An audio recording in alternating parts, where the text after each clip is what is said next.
May malaking tensyon ngayon sa paligid ng Iran. Habang may mga pag-uusap tungkol sa kapayapaan, patuloy namang nadaragdagan ang mga fighter jet at malalaking barko ng Amerika sa Middle East. Sunod-sunod ang pagdating ng mga eroplano at sundalo. Sa loob lang ng ilang araw, kapansin-pansin ang biglang pagdagdag ng puwersa sa lugar. Hindi ito pangkaraniwang galaw ng militar. Mukha itong seryosong paghahanda para sa posibleng labanan. Kapag parehong panig ang nagpapalakas ng kanilang puwersa, malinaw na mas tumitindi ang tensyon. At kapag sabay na naghahanda ang dalawang panig, maliit na lang ang pagitan ng diplomasya at digmaan. Sa puntong ito, mahalagang maintindihan kung ano talaga ang nangyayari at saan ito maaaring humantong. Kaya naman simulan na natin. Matagal nang mataas ang tensyon sa paligid ng Iran. At ngayon isang maliit na insidente lang ang pwedeng magpalala sa sitwasyon. Matapos ang ilang linggo ng matitinding babala at palitan ng salita, malinaw na naghahanda ang Amerika para sa posibleng labanan. May mga nagsasabi na baka ilang oras o araw na lang bago lumala ang tensyon sa pagitan ng Iran at United States. Sa Iran ramdam ang takot at pag-aalala ng mga tao. Sa kabilang panig, unti-unting nagdadala ang Amerika ng mas maraming sundalo at eroplano sa Middle East. Ayon sa ulat ng isang defense outlet sa UK, ito raw ang isa sa pinakamalaking paggalaw ng US military sa rehiyon mula pa noong Gulf War. Noong February 16, sa loob lang ng isang araw naglipat ang US ng maraming aircraft. Karamihan ay nagmula sa base sa United Kingdom. Kasama rito ang mga F-35 fighter jet. Ayon sa ulat, 18 F-35 ang sabay-sabay na tumungo sa Middle East. May kasama rin silang mga tanker aircraft. Ang mga tanker na ito ay parang lumilipad na gas station. Sila ang naglalagay ng fuel sa mga fighter jet habang nasa ere pa, para hindi agad kailangang bumaba. Meron ding surveillance aircraft na kayang mag-monitor ng galaw sa malawak na lugar, parang mga mata sa langit. At tandaan, lahat ng ito nangyari sa loob lang ng isang araw. Pagdating ng February 17, mas dumami pa ang aircraft na inilipat. May mga F-16 fighter jet, may mas maraming tanker aircraft, may ilang F-22 stealth fighters din na kabilang sa pinaka-advanced na eroplano ng Amerika. Kapag pinagsama ang lahat ng ito, malinaw na napakalaki ng air power na nabuo sa loob lang ng ilang araw. Ayon sa CNN, hindi ito biglaan. Matagal na itong pinaplano. Mula pa noong January 22, may mga reconnaissance aircraft nang inililipat sa mga base sa rehiyon. Halimbawa, may eroplano na dinala sa Crete para mas madali nitong mabantayan ang galaw sa paligid ng Iran. Sa Jordan, may mga fighter jet at attack aircraft na nakaposisyon. Sa Bahrain, may surveillance plane. Sa United Arab Emirates, may unmanned aircraft o drone na handa. Sa Saudi Arabia, may iba pang fighter at support aircraft na naka-standby. Kapag tiningnan mo ang kabuuan, malinaw na ito ay isa sa pinakamalaking pagtipon ng US military power sa Middle East sa loob ng maraming taon. Mas malaki pa raw ito kumpara sa ilang nakaraang operasyon sa ibang bansa. Ang tanong ngayon ay kung ginagawa ito para pigilan ang digmaan o kung ito na ang paghahanda para sa mas malawak na operasyon. Sa dami ng fighter jet, tanker, surveillance plane at aircraft carrier, isang bagay ang malinaw. Hindi ito basta simpleng pagpapakita lang ng lakas. Ito ay isang malakas na mensahe. At habang patuloy ang pag-uusap sa pagitan ng mga leader, mukhang mas lumiit ang pagitan ng diplomasya at digmaan. Sa gitna ng lahat ng galaw na ito, may isang military analyst na nagbigay ng babala. Ayon kay Preston Stewart, mas malaki raw ang build-up na ito kaysa sa tinatawag na Operation Midnight Hammer. At hindi pa ito tapos. Sinabi niya na hanggang ngayon tuloy pa rin ang pagdating ng mga puwersa. At sa kanyang karanasan, bihira siyang makakita ng ganito kalaking paggalaw. Kung may maihahambing man daw, yun ay nung early 2000s, matapos ang September 11 attacks, nang nagsimula ang War on Terror. Pero bago pag-usapan kung ano pa ang kulang sa deployment na ito, tingnan muna natin ang nangyayari sa dagat. Hindi lang eroplano ang ipinapwesto ng Amerika sa paligid ng Iran. May malalaking barko rin na nakaabang. Ayon sa mga ulat, ang USS Abraham Lincoln ay nasa tubig malapit sa Iran, kasama ang carrier strike group nito. Ang isang aircraft carrier ay parang lumulutang na base militar. May dala itong 12-dosenang fighter jet at iba pang aircraft. Kasama ng carrier ang mga destroyer na nagsisilbing proteksyon nito. May ulat din na ang USS Gerald R. Ford ay papunta na rin sa Middle East mula sa Atlantic. Kapag dumating ito, magkakaroon ng 2 aircraft carrier strike group sa rehiyon.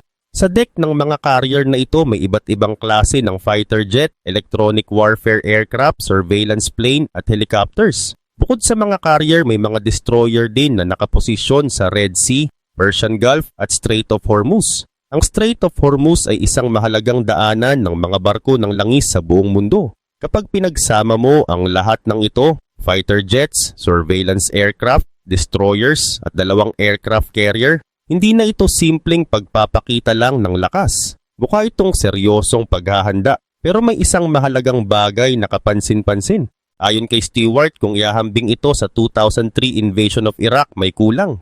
Wala ang malaking bilang ng ground troops. Walang malawakang presensya ng US Marines o infantry na karaniwang kailangan para sa land invasion. Ibig sabihin, hindi ito mukhang paghahanda para sakupin ng Iran sa lupa. Mas mukhang paghahanda ito para sa malawakang airstrikes at operasyon mula sa dagat, maaaring precision strikes, missile launches mula sa mga barko, electronic warfare para guluhin ang komunikasyon ng kalaban.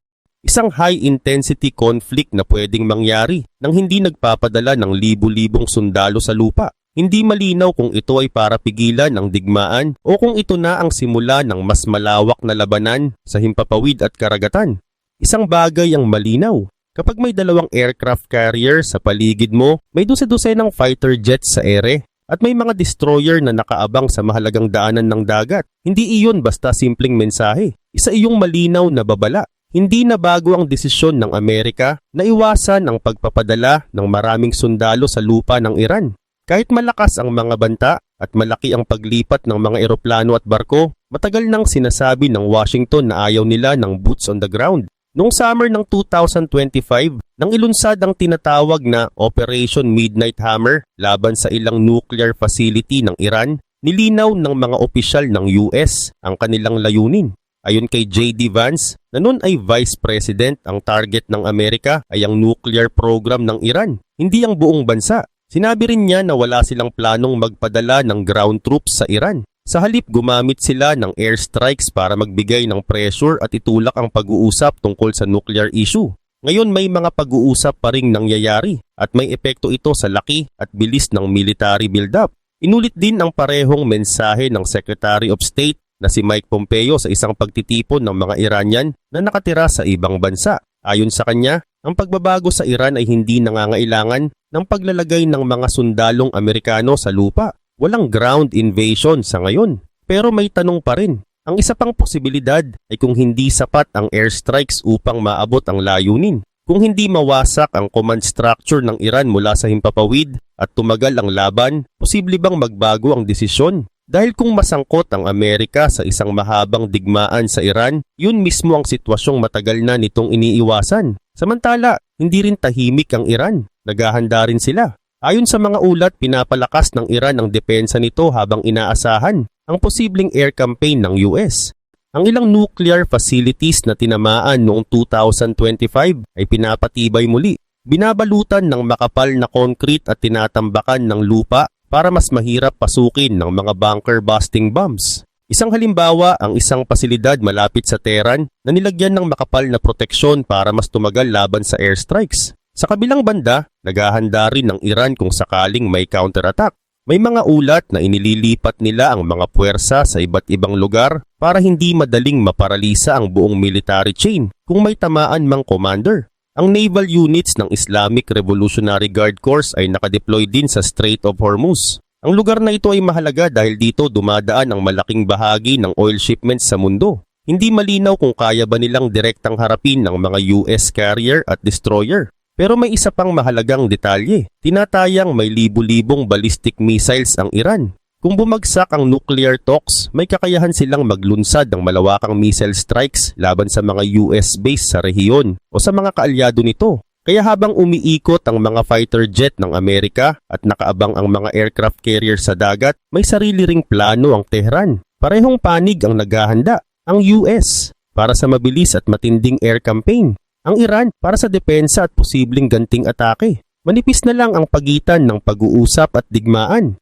At ang susunod na hakbang sa negotiation man o sa labanan ang magdedesisyon kung mananatili itong show of force o magiging simula ng mas malawak na digmaan. Una, mas malaki at mas moderno ang armas ng Amerika. Ikalawa, mukhang handa ang US na kumilos anumang oras. Kung mabilis umatake ang Amerika, kaunti lang ang oras ng Iran para maghanda. Ayon sa ilang ulat, maaring mangyari ang unang strike sa lalong madaling panahon. May balita na nabigyan na ng briefing ang White House na handa ang US military na magsagawa ng operasyon kasing aga ng February 21. Ibig sabihin, ilang araw lang ang pagitan. Lalo na kung titingnan ang mabilis na pagdating ng fighter jets, tanker aircraft destroyers at 2 aircraft carriers sa rehiyon. Pero sa huli, iisang tao lang ang may kapangyarihang magbigay ng go signal. Ang Pangulo ng Estados Unidos, si Donald Trump. Bago siya magdesisyon, marami siyang kailangang isipin. Malaking bahagi ng desisyon ay nakadepende sa takbo ng nuclear talks. Noong February 17, mahigit 3 oras na nag-usap ang mga kinatawan ng US at Iran sa Geneva. Hindi ito direktang pag-uusap, walang handshake, at wala ring malinaw na kasunduan. Ayon kay Caroline Leavitt, Press Secretary ng White House, inaasahan nila ang mas malinaw na sagot mula sa Iran sa mga susunod na linggo. Pero hindi siya nagbigay ng tiyak na deadline. Sinabi niya na hindi siya magtatakda ng deadline para sa Pangulo. Dagdag pa niya, diplomasya pa rin ang unang opsyon. Ibig sabihin, handa ang militar, pero hindi pa tiyak ang political decision. Sa panig naman ng Iran, tila naniniwala silang may oras pa. Sinabi ni Iranian Foreign Minister Abbas Araghchi na ang mga pag-uusap sa Geneva ay naglatag ng mga gabay para maresolba ang issue sa nuclear deal. Ayon sa kanya, may kaunting progreso pero marami pang kailangang pag-usapan. Ngayon ang tanong, hindi malinaw kung may tunay na progreso o kung ito ay paraan lamang para makakuha ng mas maraming oras. Dahil para sa Iran, mahalaga ang bawat araw. Bawat araw na walang strike ay pagkakataon para patibayin ang mga pasilidad, ilipat ang mga kagamitan at ihanda ang depensa. Ayon kay military analyst na si Preston Stewart, maaaring hindi kumbinsido ang US na may tunay na pag-usad.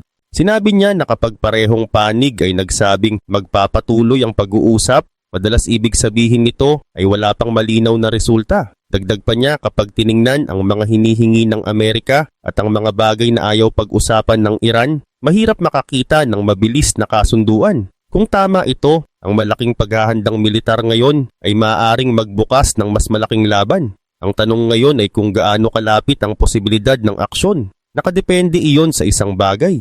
Kung maniniwala ba ang White House na may totoong kasunduan na malapit ng mabuo o kung oras na para palitan ng diplomasya ng aksyon. Oo, mas malakas ang armas ng Amerika. Oo, kaya nitong magdulot ng malaking pinsala sa Iran. Pero para kay Donald Trump, hindi lang ito tungkol sa lakas. Tungkol ito sa magiging resulta pagkatapos. Kung mabilis bumagsak ang rehimen sa Tehran, maaring matapos agad ang laban. Pero kung hindi, pwede itong maging mahaba at magulong digmaan na makakahatak sa buong Middle East. Ayon kay military analyst na si Preston Stewart, sinusubukan pa rin ng US na linawin kung ano ba talaga ang end goal. Ang malinaw na tanong ay kung ano ang tunay na layunin ng Washington. Bagong nuclear deal ba ang target o mas malawak na pagbabago sa pamahalaan ng Iran? Ang sagot sa tanong na iyan ang magdidikta sa desisyon ng Pangulo. Dahil bago magsimula ang digmaan, kailangang malinaw ang layunin. Kung pipiliin ng US na umatake, posible na hindi ito isang araw lang na operasyon. Maaaring tumagal ito ng ilang linggo. May mga ulat na nagsasabing maaaring sunod-sunod ang mga strike para pahinain ang kakayahan ng Iran. May isa pang source na nagsabi na mataas ang posibilidad ng kinetic action o aktwal na pag-atake sa mga susunod na linggo. Kung mangyari iyon, may ilang bagay na pabor sa Amerika.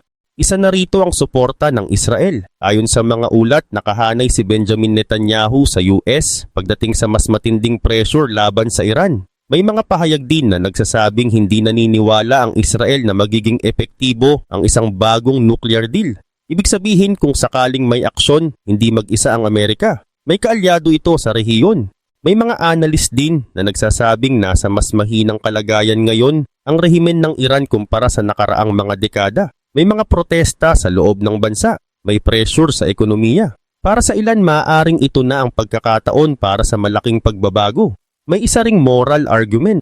Maraming ulat tungkol sa marahas na pagtrato sa mga protestor. Ginagamit ito ng ilan bilang dahilan kung bakit kailangan ng mas matinding hakbang. May usapin din ng credibility. Kung magpapakita ang US ng malaking military build-up pero walang kasunod na aksyon, Maaring mabawasan ang bigat ng mga babala nito sa hinaharap. May usapin din ng enerhiya. Malaki ang oil at gas reserves ng Iran. Kung magbago ang pamahalaan at makipag-ugnayan nito sa Western markets, maaring magkaroon ng malaking epekto sa ekonomiya at sa balanse ng kapangyarihan sa rehiyon.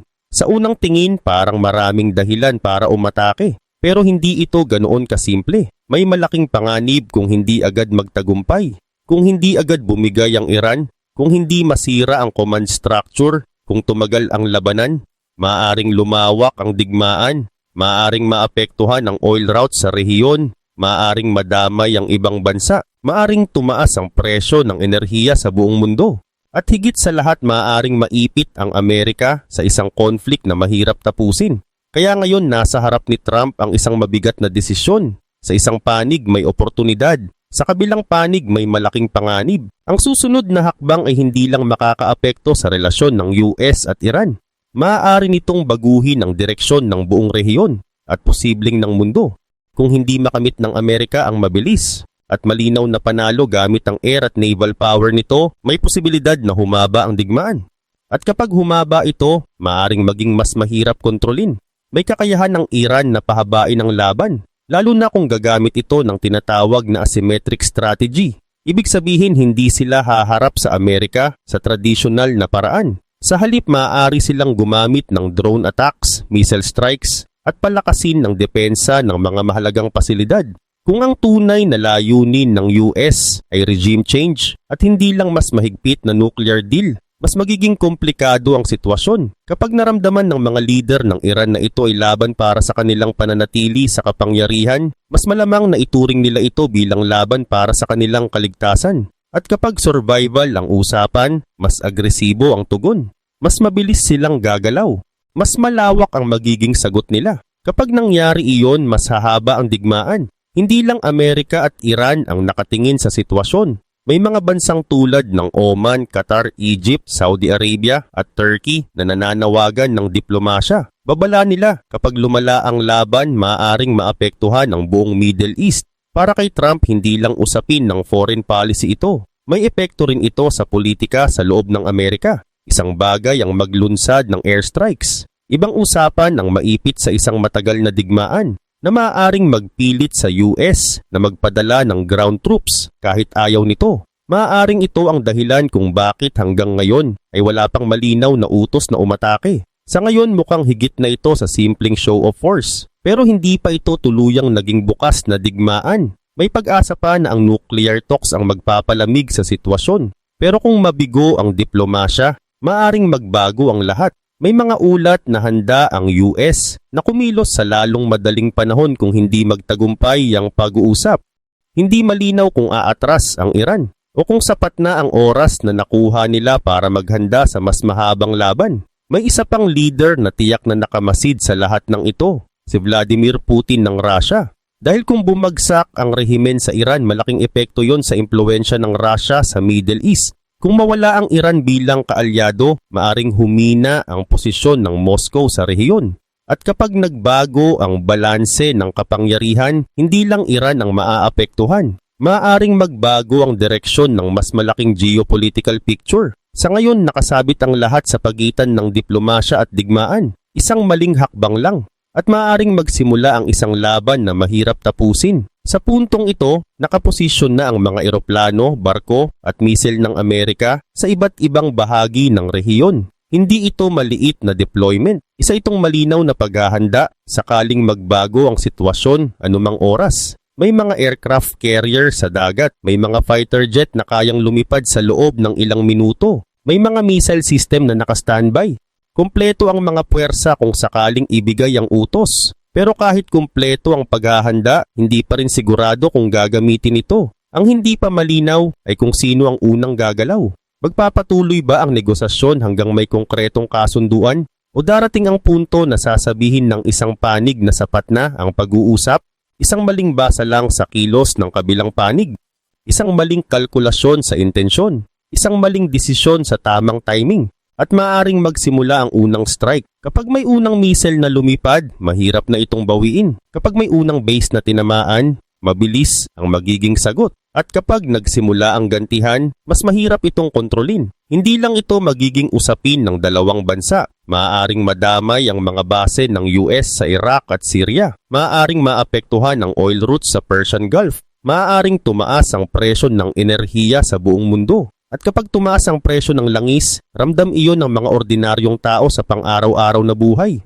Tataas ang presyo ng gasolina, pagkain, at transportasyon. Hindi man ito agad maramdaman sa unang araw, pero sa paglipas ng mga linggo, unti-unting makikita ang epekto. Sa ganitong sitwasyon, ang pagitan ng diplomasya at digmaan ay napakanipis. May mga lider na patuloy na nananawagan ng pag-uusap. May mga bansa sa rehiyon na gustong manatiling tahimik ang sitwasyon. Pero habang tumatagal ang paghihintay at habang mas dumarami ang puwersa sa paligid ng Iran, mas tumataas ang pressure sa bawat panig. Sa loob ng White House, isang desisyon ang kailangang pag-isipan ng mabuti. Sa Tehran may sarili ring kalkulasyon na ginagawa. Parehong panig ang may dahilan para magpakita ng lakas. Pareho ring may dahilan para umiwas sa mas malaking gulo. Ang tanong ngayon ay hindi lang kung sino ang mas malakas. Ang mas mahalagang tanong, kung sino ang mas handang umatras upang maiwasan ang mas malaking krisis. Sa mga susunod na araw o linggo, maaaring may mangyaring maliit na insidente. Isang drone na masyadong lumapit, isang barkong nagkamali ng galaw, isang missile test na mabasa bilang banta. Sa ganitong klase ng tensyon, kahit maliit na pangyayari ay maaaring lumaki at kapag lumaki ito, mabilis ang magiging epekto. Mas madaling magsimula ng digmaan kaysa humanap ng paraan para tapusin ito. Mas madaling magpadala ng strike kaysa magbalik sa negotiation table. Kapag nagsimula na ang putukan, hindi na lang ito tungkol sa pagpapakita ng lakas. Tungkol na ito sa pag-iwas sa pagkatalo. At kapag survival ang usapan, mas tumitindi ang desisyon ng bawat leader. Sa ngayon, wala pang opisyal na anunsyo ng pag-atake. Wala pang unang missile na inilulunsad. Pero malinaw na handa ang militar sa magkabilang panig. Ang kulang na lang ay ang desisyon ng mga leader. Isang utos, isang pirma, isang go signal, at maaaring magbago ang direksyon ng Middle East. At kapag nagbago yon, maaaring maramdaman ng buong mundo ang epekto. Kaya habang patuloy ang pag-uusap at habang nakaabang ang mga puwersa, nakasabit ang sitwasyon sa isang manipis na linya. Diplomasya ba ang mananaig o papalitan ito ng aksyon na mahirap ng pigilan? Sa mga susunod na araw doon malalaman kung mananatili itong tensyon o magiging simula ng isang mas malawak na labanan. At kapag nagsimula ang unang putok, mabilis na magbabago ang takbo ng mga pangyayari. Hindi ito parang maliit na sagupaan na kayang pigilan sa loob ng ilang oras. Kapag may unang airstrike, siguradong may kasunod na sagot. Kapag may tinamaan na base o pasilidad, may pressure agad para gumanti. At kapag nagsimula ang gantihan, mas nagiging mahirap kontrolin ang sitwasyon. Hindi rin pareho ang laban ngayon kumpara sa mga digmaan noong nakaraan. Mas mabilis ang teknolohiya. Mas malayo ang naaabot ng missile. Mas mabilis kumalat ang impormasyon sa social media. Isang video lang ng pagsabog, pwedeng magdulot ng panik sa loob ng ilang minuto. Sa ganitong klase ng tensyon, mahalaga ang bawat desisyon. Isang maling intelligence report, isang maling interpretasyon sa galaw ng barko, isang radar signal na mabasa bilang banta, at maaaring may maganap na aksyon na hindi na kayang bawiin. May isa pang bagay na dapat isipin. Kapag nagsimula ang labanan, hindi agad malinaw kung hanggang saan ito aabot. Maaaring limitado lang sa airstrikes, pero maaari ring lumawak kung may madamay na ibang bansa. Kapag naapektuhan ang oil supply sa rehiyon, maaaring makialam ang iba pang malalaking bansa na may interes doon. At kapag mas maraming bansa ang sangkot, mas lalong komplikado ang sitwasyon. Sa ngayon, wala pang malinaw na utos, wala pang opisyal na deklarasyon ng digmaan. Pero ang presensya ng malalaking puwersa sa himpapawid at dagat ay nagpapakita na handa ang magkabilang panig sa anumang mangyari. Desisyon na lang ang hinihintay. Magpapatuloy ba ang pag-uusap o papalitan ito ng aksyon? Sa mga susunod na araw, kahit maliit na insidente lang ang maaaring magbukas ng mas malaking sagupaan. At kapag nangyari iyon, hindi lang US at Iran ang maaapektuhan. Maaring magbago ang balanse ng kapangyarihan sa Middle East. At maaaring maramdaman ng buong mundo ang epekto nito. Sa ngayon may negosasyon pa, pero malinaw na may paghahanda na rin. Isang maling hakbang lang ang kailangan para ang tensyon ay tuluyang mauwi sa totoong digmaan.